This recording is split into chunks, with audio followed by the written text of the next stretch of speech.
오늘은 요한복음 6장의 전체적인 말씀을 전해드리고자 합니다. 그래서 요한복음 6장은 꽤 까다로운 말씀들이지만은 잘 들으시고 또 우리에게 주시고자 하시는 귀한 말씀 안에서 우리가 시몬 베드로가 발견했던 영생의 말씀이 주께 있다라고 하는 이런 포커스를 가지고서 과연 들은 그 말씀 속에 나로 하여금 영원한 생명을 주는 말씀들을 좀 찾아가는 시간들이 되었으면 좋겠습니다.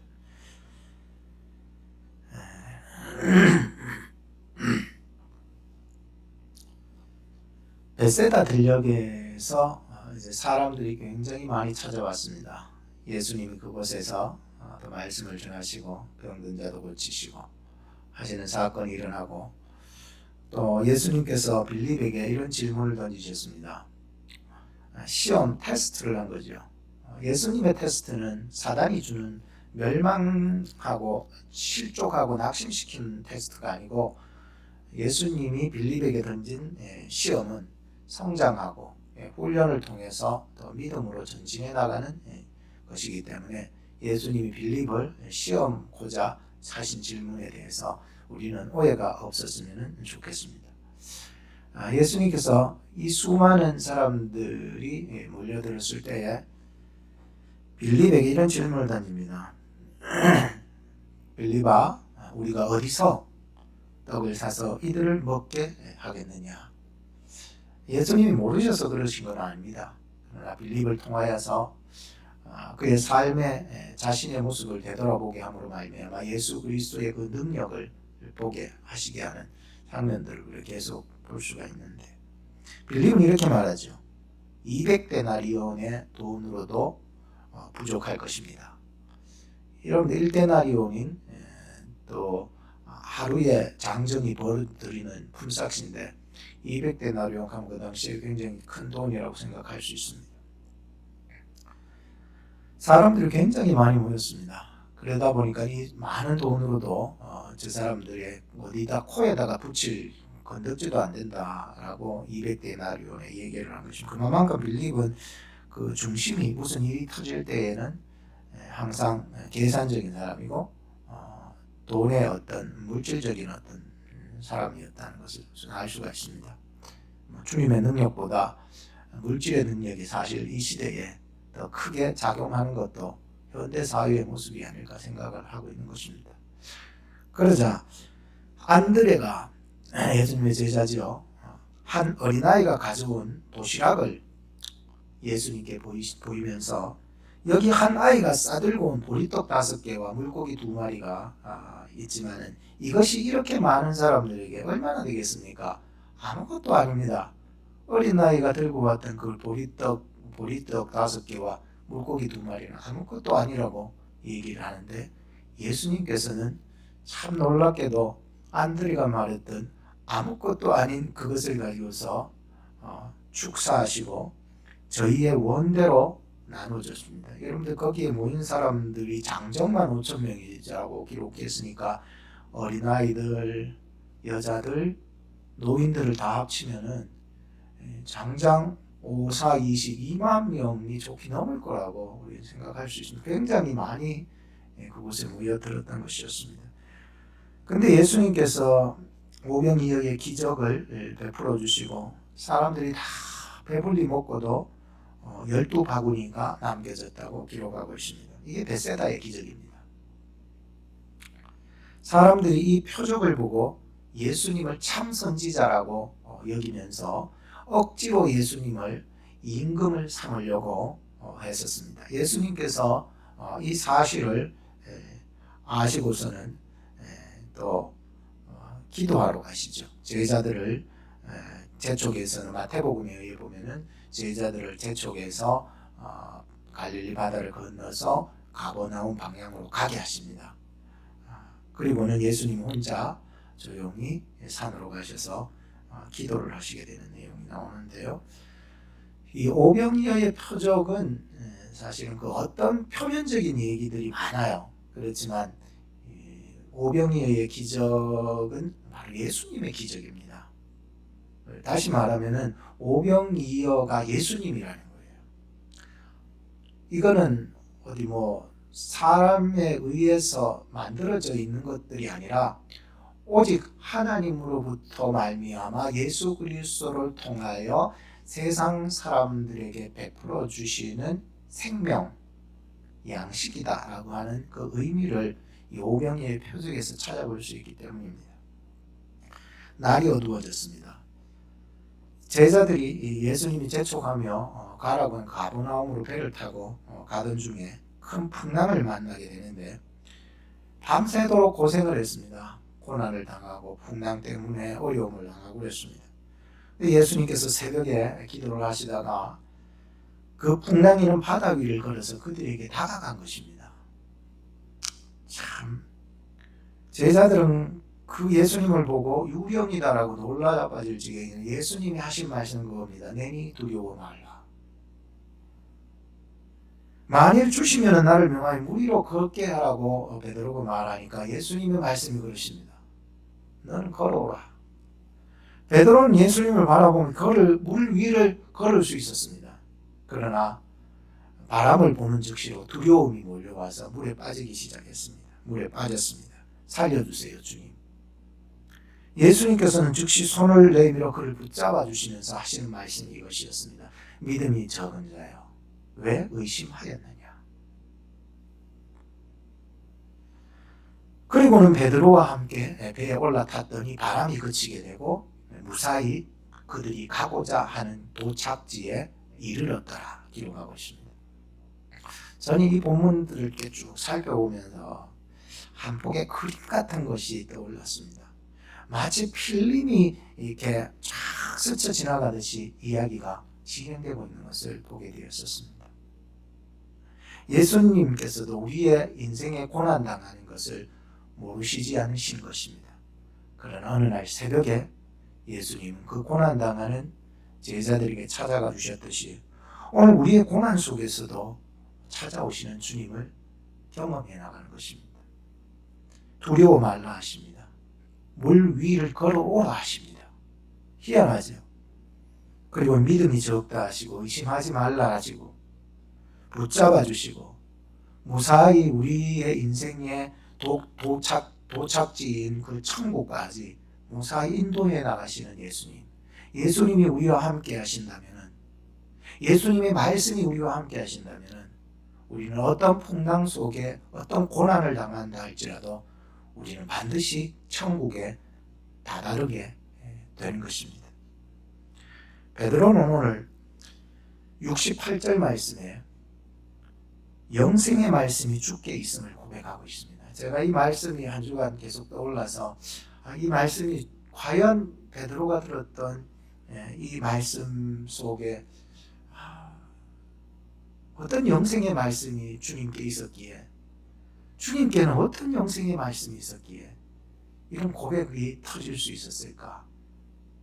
이 고백은 사람의 생각으로 터진 고백은 아니더라고요. 제가 이 본문을 계속 연구하고 들으면서 오늘 우리 성도님들도 하나님의 말씀을 사람의 말로 들으면 절대로 안 들립니다. 사람의 말로 들었던 이 무리들의 모습들의 7가지 질문들이 나타나고 있는데 전부 다 하나같이 육신적인 질문들이었습니다. 거기에 대응해서 예수님께서 대답해 주시는 말씀들 속에서 정말 영생의 말씀이 과연 예수님 속에 있구나, 그걸 발견할 수 있었으면 좋겠다. 제가 이걸 다 말씀하게 되면 이 요한복음 6장이 너무 길어요. 그래서 부분을 캐치해서 드리는 거지만 오늘도 이 시간 저와 여러분이 깨달을 수 있는 시간이 되었으면 좋겠다. 하나님의 말씀을 깨닫지 못하는 사람들이 많아요. 이 말씀이 참 성령으로 말미암아 잘 깨달을 수 있었으면 좋겠다라고 하는 생각이 듭니다. 첫째는 영생을 주는 양식을 위해서 일하라 라고 말씀했습니다. 우리는 어떤 열심을 품고 열정적으로 일해 나가는 것들이 많습니다. 그러나 대부분 다 하나같이 돌아보면 과연 영생을 위해서 일하기보다도 썩을 양식을 위해서 일합니다. 오늘 본문 25절 말씀에 보면은 랍비여 어느 때에 여기에 오셨나이까? 저들은 예수님이 갈릴리 바다 위를 걸어간 거 모릅니다. 새벽에 그렇게 기도하시다가 밤새 기도하시다가 새벽녘에 제자들이 고난당하던 그 갈릴리 바다 위를 걸어가신 거 모릅니다. 저들은 그저 육신적인 것에만 감사하고 기뻐하고 그럴 줄 알지 예수님에 대해서는 잘 모르는 것 같습니다. 어제 분명히 벳세다 들녘에서 오병이어의 기적, 벳세다의 기적을 경험하게 되었습니다. 예수님의 기적이죠. 그때 분명히 사람들이 다 봤거든요. 그때 배를 타고 제자들이 건너가는 것, 예수님은 건너가지 아니하시고 분명히 벳세다 들녘 언덕배기 어디 산에 기도하시던 것 모두 다 사람들이 기억하고 있었어요. 그런데 그 다음날 예수님이 사라진 겁니다. 어디 가셨을까? 찾다 나중에는 본문을 보니까 찾게 됩니다. 25절 찾게 되는데 이 예수님을 따라갔던 무리들이 예수님을 드디어 가버나움으로 가서 찾아서는 그렇게 얘기합니다. 예수님 언제 여기에 오셨습니까? 어떻게 여기에 오셨습니까? 분명히 어제 제자들만 배 타고 갔고 배는 그때 한 척밖에 없었던 것을 우리가 알았는데 어젯밤에 어떻게 여기까지 오시게 되었었습니까? 라고 질문을 던지게 되었었습니다. 그때 예수님은 자신을 이렇게까지 찾아와 준 것도 고맙잖아요. 가버나움까지 벳세다에서 가버나움까지 찾아와 준 게 감사하잖아요. 그런데 예수님께서는 그렇게 열심으로 자신을 찾아와 줬던 그 무리들에게 이런 말씀을 하십니다. 26절 27절에 보면 너희가 나를 찾는 것은 표적을 본 까닭이 아니요 떡 먹고 배부른 까닭이니라. 정말 예수님께서 오병이어를 통하여서 기적을 베풀어 주신 그 표적의 의미에 대해서는 전혀 깨닫지 못하고 그저 그걸 통해서 배불리 먹고 남은 것이 12바구니 그것에만 배불리 먹었다고 기록하고 있으니까 잘 먹었다. 예수님한테 가면 우린 잘 먹을 수 있다니 육신적인 것에 얽매여 있던 사람들이었습니다. 그러니 예수님이 그런 말씀을 합니다. 썩은 양식을 위해서 일하지 말고 영생하도록 있는 양식을 위하여서 하라. 영생을 주는, 이게 말이 어려운데 영생을 주는 양식, 나에게 영원한 생명, 썩어버릴 양식이 아니라 영생을 주는 양식을 위해서 여러분들이 일을 하라. 나를 찾으라. 열심을 품으라. 열정을 가지라. 그런 뜻을 가지고 있습니다. 오늘도 우리가 살아가면서 과연 우리의 열정과 우리의 일, 우리의 열심은 과연 무엇을 위해서 살아가고 있는지, 나는 과연 예수님을 왜 찾고 있고 예수님을 왜 믿고 있는지에 대해서 예수님은 말씀하셨습니다. 썩은 양식 위해서 일하지 말고 열정 품지 말고 나 찾지 말고 영생을 주는 양식을 위해서 나 찾으라는 거예요. 두 번째는 하나님의 보내신 자를 믿으라고 말씀하고 있습니다. 이 무리들의 두 번째 질문은 그겁니다. 28절에 나오는데 우리가 어떻게 하여야 하나님의 일을 하오리까? 라고 합니다. 물론 앞서서 하나님의 일에 대해서 얘기하셨죠. 하나님의 일에 대해서 얘기를 하셨는데 썩는 양식을 위해서 일하지 말고 영생을 주는 하나님의 일, 그걸 하나님의 일이라고 생각했던 거예요, 이 사람들이. 그러니까 영생을 얻고는 싶은데 영생을 주는 하나님의 일은 그러면은 어떻게 하는 거예요? 라고 물었던 것입니다. 그때 예수님 28절에 이렇게 말씀합니다. 계속해서 하나님의 보내신 자를 믿는 것이 하나님의 일이니라. 여러분 한번 생각해 보세요. 하나님의 일이라고 해가지고 엄청나게 어려운 일, 까다로운 일, 막 힘든 일, 그걸 말하는 게 아닙니다. 하나님의 일이라고 하는 것은 마치 마리아처럼 예수님 앞에 조용히 가서 하나님의 말씀을 듣고 나에게 믿음을 더하여 달라고 하는 그런 심정을 가지는 것이 하나님의 일이라고 말씀하고 있는 것입니다. 우리는 하나님의 일이라고 해가지고 뭐 엄청나게 큰 사역을 해야만이 하나님의 일이라고 생각하는데 예수님은 전혀 그렇지 않다고 얘기해 버립니다. 하나님의 일이라고 하는 것은 하나님이 보내신 자를, 즉 예수 그리스도 자신 아니에요. 하나님이 보내신 자를 믿는 것이라고 얘기했습니다. 오늘도 우리가 예배 드릴 때에 참 이 코로나 속에서도 현장에 찾아와서 예배 드리는 자들에게 정말 제가 좀 세게 얘기도 못하겠어요. 침 튈까봐. 정말 조심조심하게 지금 얘기하고 있고 호흡도 많이 안 하려고 그래요. 정말 여러분들에게, 그러니까 이게 전쟁터와 같은 이 속에 방불하고 현장 속에서 나온 여러분들에게 왜 나오셨습니까? 라고 물을 수 있다면 좀 나쁜 놈이겠지만은 왜 나오셨습니까? 라고 한다면 오늘 예수님이 말씀하신 것을 우리가 잘 보시게 된다면 오늘 내가 하나님 앞에 열심을 가지고 이 어려움을 뚫고 나온 것은 나의 자랑을 위해서 내가 뭐 힘이 있어서 뭘 드러내고 싶어서 나온 것이 아니라 내가 여기에서 하나님의 말씀을 듣기를 원합니다. 예수 그리스도를 믿기를 원합니다. 하나님의 보내신 자 예수 그리스도에게 집중하기를 원합니다. 오늘도 예수 그리스도에게 집중하는 자에게 예수님의 말씀이 그 사람에게 영생해 주는 양식으로 다가가게 됩니다.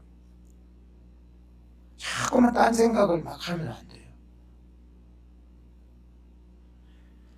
세 번째는 모세의 떡과는 비교할 수 없는 참떡이 예수님이십니다.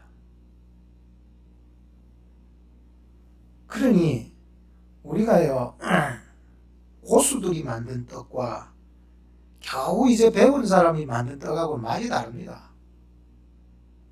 예수님이야말로 진짜 참떡이 되십니다. 무리들이 이제 세 번째 질문을 던지는데 모세 때에 광야에서 먹었던 그 만나를 증거를 삼아라. 이렇게 구약에서는 그걸 증거 삼아서 보여줬지 않느냐. 먹는 거 보여줬지 않냐. 예수님은 과연 모세 때에 모세가 주었던 그 만나처럼 뭔가 보여달라고 그렇게 질문을 던지게 돼요. 참 못된 놈들이죠. 30절 이렇게 말합니다. 그러면 우리로 보고 당신을 믿게, 즉 우리가 보고 믿을 수 있도록 행하시는 표적이 뭔지 예수님이 보여달라는 거예요. 예수님이 하시는 일이 뭐예요 도대체? 뭔 일을 하셨길래 그 일을 보여달라는 거예요. 그래야 우리가 당신을 보고 믿을 수가 있지 않냐고. 뭐 표적을 보여든지 하신 일을 보여든지 앞서서 오병이어의 표적을 보여줬음에도 불구하고 모릅니다. 전혀 모릅니다. 그래서 그대로 모세가 하늘에서 내려준 만나를 증거 삼아 그런 표적 보여달라고 했을 때 예수님은 32절에 이렇게 말씀합니다. 하늘에서 내린 떡은 모세가 준 것이 아니라, 굉장히 충격이에요. 왜 충격을 받았냐면 이 당시에 이 예수님 따라다니는 유대인들이나 이 뭐 육신적인 이런 무리들은요 모세가 만나를 줬다고 하는 전통이 있어요. 근데 예수님이 이걸 모세가 최고예요. 그 사람들한테는 모세가 최고예요. 근데 예수님이 이거 뒤집어 버린 거예요. 그들의 생각과 고정관념을. 너희들이 모세가 만나를 줬다고 그러는데 모세가 준 것이 아니라 하나님이 준 것이다. 때려버린 거예요. 그리고는 오늘날 하나님이 주신 것 중에서 참된 양식이 있으니 바로 그 떡은 참떡 대신 예수 그리스도시다 라고 하는 것을 증거하고 있었던 거예요. 그러니 이 사람들이 킹 받친 거죠. 하늘에서 내린 떡은 모세가 준 것이 아니라 32절 오직 내 아버지가 하늘에서 내린 참떡을 너희에게 주실 텐데 주시나니 그게 누구예요? 예수님이죠. 하나님의 떡, 하늘에서 내리시는 그 하나님의 떡은 하늘에서 내려서 세상에 생명을 주는 참떡이냐 이렇게 얘기하고 있습니다. 참 오늘도 우리가 살아가면서 예수님 자신이 생명의 참떡이 되신다. 그러므로 오늘 우리에게 오셨다. 하나님이 예수님을 우리에게 참떡으로 보내주신 분이 예수님이다 라고 하는 사실을 믿어야 한다라고 하는 것입니다. 구약 성경에는 만나를 먹음으로 광야 생활 이겨냈지요. 오늘날 이 세상은 광야예요. 그냥 평생 살아보세요. 나중에 돌아봐도 내 나그네의 세월이 험악한 세월 130년의 세월이 야곱의 말하고 똑같습니다. 나는 험악한 인생 안 살고 광야 같은 인생 안 살고 싶어도 사는 자체가 광야입니다. 그때야 만나 먹음으로 하루하루 목숨을 그냥 연명했겠죠. 그러나 오늘은 참떡 대신 예수 그리스도를 먹어야만이 우리가 살 수 있는 것입니다. 네 번째가 하나님의 주권을 받아들이라고 말씀하고 있습니다. 하나님의 주권. 이 무리들이 네 번째 질문을 던집니다. 34절에 보면 주여 이 떡을 항상 우리에게 주소서. 예수님에 대한 어떤 선한 마음으로 얘기하고 있는 건 아닌 것 같습니다. 맞대응하며 적대하며 주여 이 떡을 항상 우리에게 주소서. 이 떡을 우리에게 주소서 이런 의미는 아니잖아요. 이 무리들이. 그러자 예수님이 네 번째 말씀하시기를 35절에 이렇게 말합니다. 내가 곧 생명의 떡이니 내게 오는 자는 결코 줄이지 아니할 터요 나를 믿는 자는 영원히 목마르지 아니하리라. 그러나 너희는 나를 보고도 믿지 아니하는도다 라고 했습니다. 예수님께 나오는 건요, 우리가 쉬운 줄 아는데 절대 그렇지 않습니다. 내 힘으로 나온 사람은 내 힘으로 나갑니다. 진짜입니다. 이거는 어쩔 수 없이 그렇게 되어 있습니다.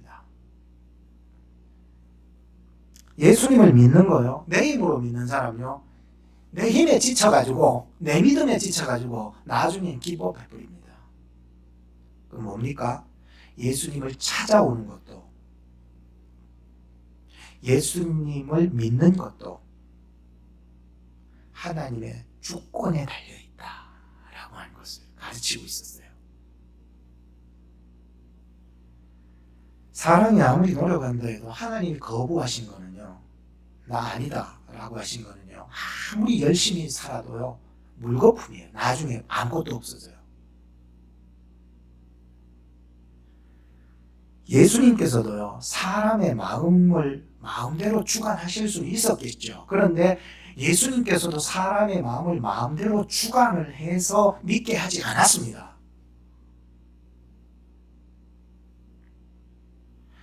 하나님 아버지의 권한에 두셨던 거예요. 희한하죠? 여러분 성경을 한번 보세요. 예수님같이 능력이 있으신 분은 마음을 다 읽으시는 분, 마음을 휘 잡는 분이 왜 저 사람 바리새인들, 무리들 마음을 획 못 돌리겠습니까? 예수님은 그렇게 하지 않으셨습니다. 하나님 아버지의 권한에 두셨어요. 하나님 아버지의 예정 안에 있는 사람은 예수님께 이끌려 나옵니다. 참으로 나오는 거예요. 진짜로 믿으러 나오는 거예요. 볼까요? 37절 말씀해 보면 아버지께서 내게 주시는 자는, 보세요. 37절 아버지께서 내게 주시는 자는 다 내게로 올 것이래요. 44절에 보세요. 나를 보내신 아버지께서 이끌지 아니하면 아무라도 내게로 올 수 없다라고 기록하고 있어요. 무슨 내용입니까? 하나님 아버지께서 이끌어 주시는 사람이라야 내게로 온다는 거예요. 예수님이 억지로 잡은 게 아니고 하나님 아버지의 주권, 예정 안에 있는 사람, 구원받기로 하나님 뜻 안에서 작정된 자는 밀어내도 들어온다는, 밀어내도 65절 세 번 말하죠. 6장에서 세 번 말하는데 세 번째 얘기합니다. 65절 내 아버지께서 오게 하여 주지 아니하시면 누구든지 내게로 올 수 없다라고 얘기했습니다. 이 하나님의 주권에 대해서 세 번을 6장 안에서 얘기했는데 세 번째 말했을 때 어떤 일이 벌어졌느냐? 하나님 주권에 달렸어요. 당신이 나왔다고 육적에 매여 따라 나오고 육신적 만족을 채우러 억지로 주님 앞에 나온 사람들이 시험 들어버렸어요. 자, 볼까요? 66절에 보니까 이러므로 제자 중에서 많이 물러가고 다시 그와 함께 다니지 아니하더라. 여기서 제자라고 하는 의미는요, 제가 그냥 단어를 땄어요. 무리적 제자. 12제자 아니에요. 무리적 제자. 그냥 육신적으로 따르는 제자들 말해주고 있어요. 왜 제자들 예수님 따른다라고 하는 제자 아닙니까? 그러니까 여기엔 구분할 줄 알아야 돼요. 땅에 속한 제자, 몰려다니면서 무리를 이루는 제자, 아직 육신의 일에 없는 영적인 일에 무지한 제자, 땅의 것만 생각하고 위의 것 생각하지 못하는 제자, 이런 자들은 결국 아무리 많이 수많은 사람들이 따라왔었어도 아무리 주의 일을 많이 하고 열심히 한다고 자랑했었어도 결국 말씀에 부딪히면 떠나게 되어 있다라고 하는 것이었습니다.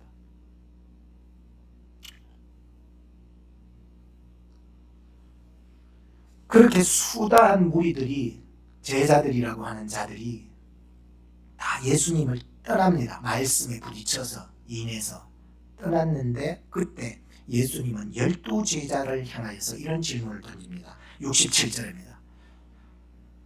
예수께서 12제자에게 이르시되 너희도 가려느냐? 섬찟했지 않겠습니까? 주변에 예수님을 많이 따르던 자들이 다 예수님 말에 부딪혀서 떠나가 버렸는데 하나님 주권에 있다, 하나님 예정에 있다, 하나님 손에 있다 그래 버리니까 자기 육신으로 나왔던 제자들이 다 떠나보니까 설렁한 거 아닙니까? 설렁한 거. 그때 예수님의 제자들에게 예수님 물으셨습니다. 12제자들에게 너희도 떠나가려느냐? 그때 베드로가 이런 말을 하죠. 68절에 주여 영생의 말씀이 주께 있사오니 우리가 누구에게로 가오리이까? 우리가 주는 하나님의 거룩하신 줄을 믿고 알았사옵나이다 했습니다. 참 오늘 성령이 아니고서는 깨달을 수가 없는 것 같습니다. 베드로가 주는 그리스도시요 살아계신 하나님의 아들이라 인간의 고백으로는 절대 불가능했었듯이 오늘도 이 말씀이요 영생의 말씀이 주께 있사오니 내가 어디로, 우리는 어디로, 누구에게로 찾아갈 수 있겠냐고 얘기한 것은요, 위에 계신 하나님의 뜻 안에서 구원받기로 작정된 자는 나도 모르는 이러한 고백이 튀어나오게 되어 있더라는 얘기예요. 희한하죠. 다섯 번째는 하늘로서 내려온 산떡을 먹어야 죽지 않습니다. 이제 이 무리들이 다섯 번째 질문을 던지 42절에 보면 가로되 이는 요셉의 아들 예수가 아니냐.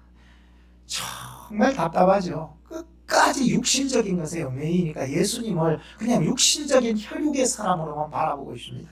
그 부모를 우리가 알고 자기가 지금 어찌하여 하늘에서 내려왔다고 저렇게 말을 하고 있는지 도대체 이해할 수 없다라고 얘기하고 있습니다. 그때 예수님께서는 49절로부터 51절에 이렇게 말씀하는데 너희 조상들은 광야에서 만나를 먹어서도 죽었지 않느냐? 이는 하늘로서 내려오는 떡이니, 즉 자기 자신을 말했죠. 사람으로 하여금 먹고 죽지 아니하게 하는 것이니라. 먹어야 합니다, 여러분. 나는 하늘로서 내려온 산떡이니 사람이 이 떡을 먹으면 영생하리라. 말씀이 육신이 되어 우리 가운데 오신 예수님. 율법으로는 전혀 이룰 수 없고 구원할 수 없는 그들에게 말씀의 율법을 다 이루신 예수님.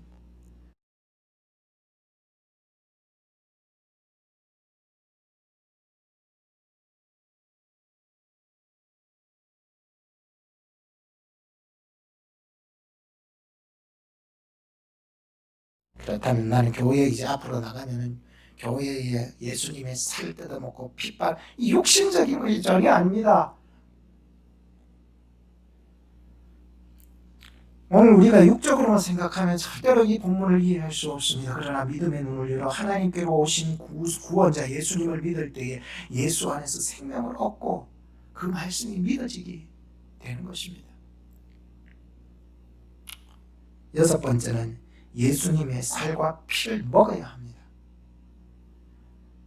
52절에 이제 여섯 번째 질문을 던지는데, 이 질문은 이제 점점 격해지기 시작하죠. 사람들의 마음이. 저 예수에 대한 어떤 격해지는 마음, 분노가 일어나는 마음으로 서로 다투며 질문을 하죠. 52절, 이 사람이 어찌하여 능히 저의 살을 우리에게 주어 먹게 하느냐. 그게 이해가 안 된 거예요. 어떻게 예수님 교회 나가면 예수님 살 때도 먹고 피 먹고 그런 게 아닌데. 그때 예수님이 여섯 번째 말씀을 하십니다. 53절에 인자의 살과 피를 먹지 않으면 너희 속에 생명이 없느니라 라고 했습니다. 육신적으로 다른 사람들에게는 이해될 수 없는 말이었습니다.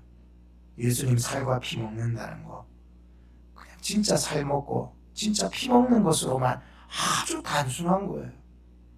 아주 육체적인 것만 생각해요. 영적인 것으로서 전혀 성령 못 받으니까 그런 거예요. 우리도 성령 못 받으면 자꾸만 육체적으로 부딪히는 거예요. 받아들이는 거예요.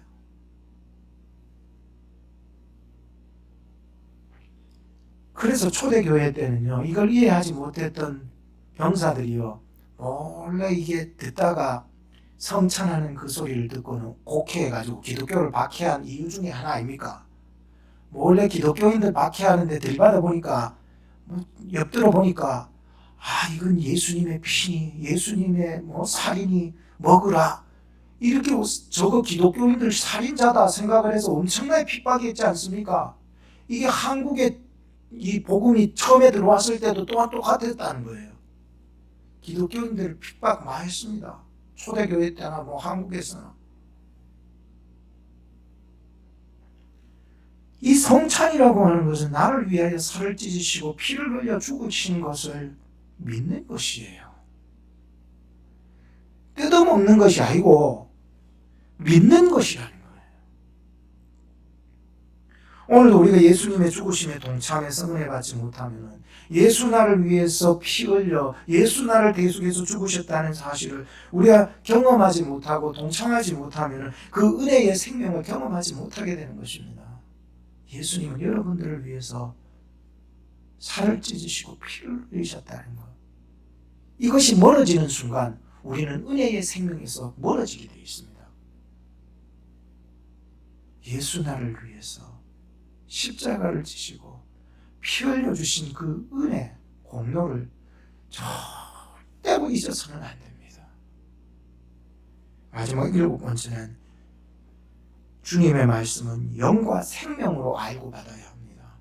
성령과 생명으로. 60절에 보면 제자 중에 여럿이 듣고 말하되, 이 제자들 또한 무리적 제자들, 말하되 이 말씀은 어렵도다. 누가 들을 수 있느냐. 사실상 하나님의 말씀 어렵습니다. 여러분들 정말 성령으로 은혜 충만하지 않으면 안 됩니다. 저 또한 설교 하나 준비하는 것도요, 육신적으로 준비하면 여러분들이 영의 양식이 안 되기 때문에 그냥 고민합니다. 짜내는 거예요.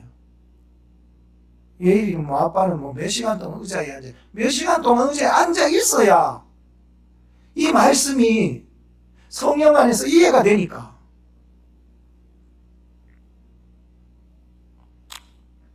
그때 예수님 뒤에서 수군거리던 그 무리들을 향하여서 예수님은 이렇게 말씀합니다. 63절에 이 말이 너희에게 걸림이 되느냐.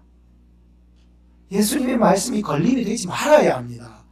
예수님의 말씀이 자꾸 걸리는 거예요. 걸림이 되느냐. 그러면 너희가 인자의 이전에 있던 곳으로 올라가는 것, 즉 천국에서 하나님으로부터 오셔서 하나님 있는 곳으로 것을 볼 것 같으면 어찌하려냐. 예수님의 부활과 성천과 이런 걸 보면 어떡하겠냐.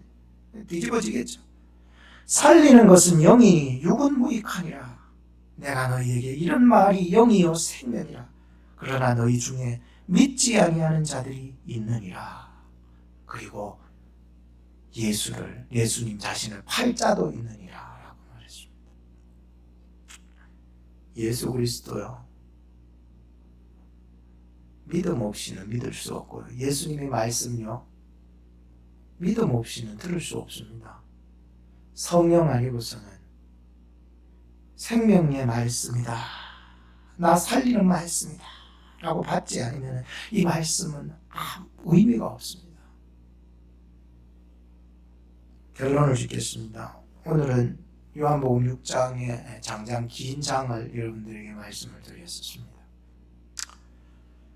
7월달은 말씀 중심으로 살아가기 위해서 주제를 말씀으로 두고 있는데, 예수님께서 40일 금식 기도하신 후에 얼마나 배가 굶주렸겠습니까? 그때 마귀가 제일 처음으로 던졌던 유혹이 있습니다. 네가 하나님의 아들이거든 명하여 이 돌들이 떡이 되게 해봐라, 빵이 되게 해봐라, 밥이 되게 해봐라. 예수님 하실 수 있습니다.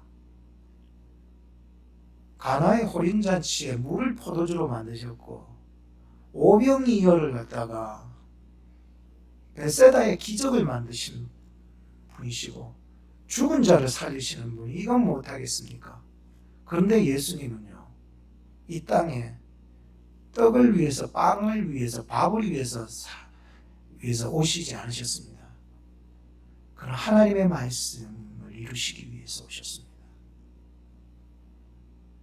오늘도 우리가 살아가면서 떡을 위해서 살아가는 인생이 아니라, 하나님의 사람들은 하나님의 말씀을 위해서 존재하는 이유가 있어야 되는 것입니다. 사랑하는 여러분, 이 한 주간도 하나님의 말씀을 성령 안에 생명으로 알고 읽고 듣고 지켜나가신다면 반드시 말씀 안에서 오늘 베드로가 경험했던 그 고백처럼 우리도 영생의 말씀을 경험하게 되실 것입니다. 기도하겠습니다. 하나님 감사합니다. 예수님은 이 땅에 떡을 위해서 오신 것이 아니라 하나님의 말씀을 위해서 오셨습니다. 예수님 속에는 하나님의 말씀이 있었고 말씀의 능력이 있었습니다. 오늘도 이 땅을 살아가면서 우리가 말씀의 능력을 가지기를 소망합니다. 예수님은 이 땅에 오셔서 우리를 위해서 산떡이 되어주시고 오병이어가 되어주시고 참떡이 되어주시고 우리를 살리는 떡이 되어주셨습니다. 하나님, 예수님을 믿고 의지하고 또 예수님의 말씀을 신령함으로 믿음으로 받아들여 그 말씀대로 승리해 나가는 저희들 될 수 있도록 인도해 주시옵소서. 예수님의 이름으로 기도하옵나이다. 아멘.